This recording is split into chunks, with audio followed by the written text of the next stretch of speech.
Rue de la capitale le week-end dernier, on a vu beaucoup de gens dans les rues qui buvaient des coups devant les bars. Maxime Thiébaut, bonjour, délégué aux affaires contentieuses du Cercle Droit et Liberté.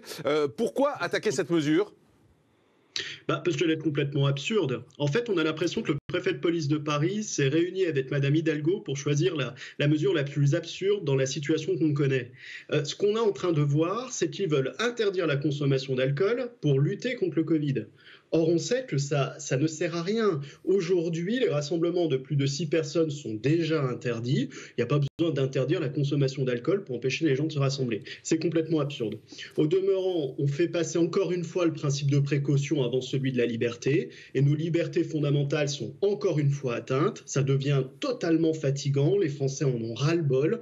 On veut retrouver notre liberté, nos libertés personnelles, notre liberté d'aller et venir. Et puis je note au demeurant qu'il y a un véritable détournement de pouvoir, et ça on va le soulever, c'est-à-dire que le préfet de police, il utilise une finalité différente pour venir lutter contre le Covid, et ça c'est proprement scandaleux, et j'espère qu'il sera sanctionné. C'est un préfet de police qu'on commence un peu trop à connaître comme quelqu'un qui ne respecte pas suffisamment la loi, et en tout cas le principe de neutralité. Il serait peut-être temps que le gouvernement se demande s'il est vraiment à sa place. Mais Maxime Thiébaut, Maxime Thiébaut, malgré tout, vous avez vu Paris le week-end dernier, vous avez vu ces images qu'on a diffusées sur CNews, vous avez vu à quel point il y avait du monde dans la rue, les gens qui étaient réunis, qui buvaient.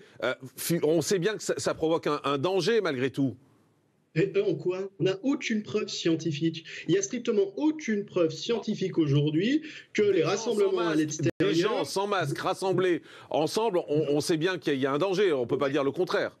On a des études qui prouvent que le port du masque à l'extérieur ne sert à rien. On n'a aucune preuve. Moi, je suis un scientifique, un juriste.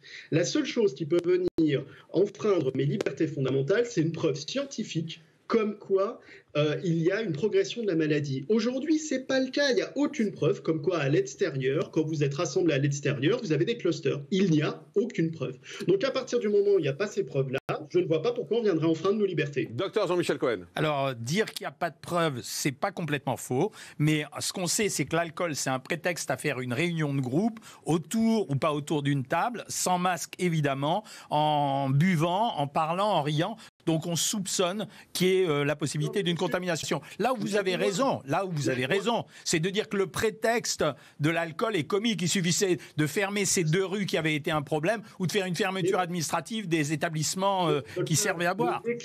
Le décret du 29 octobre interdit déjà les rassemblements de plus de 6 personnes dans la rue. Il est suffisant. Là, on est dans de la gesticulation du préfet, parce que le préfet veut montrer ses gros bras, mais derrière, il n'y a aucune conséquence. Et on continue de venir angoisser les Français. Aujourd'hui, les Français sont pris dans 2 sentiments. Celui de la peur, ils ont peur d'être malades, mais ils sont en même temps résignés. Ils sont résignés parce qu'ils n'ont plus de perspective. Et tout à l'heure, Madame de la République En Marche disait quelque chose de très juste. Il n'y a plus de perspective dans ce pays. Et c'est ça qu'on peut reprocher à ce gouvernement, c'est qu'il ne donne pas aux Français une vision de sortie.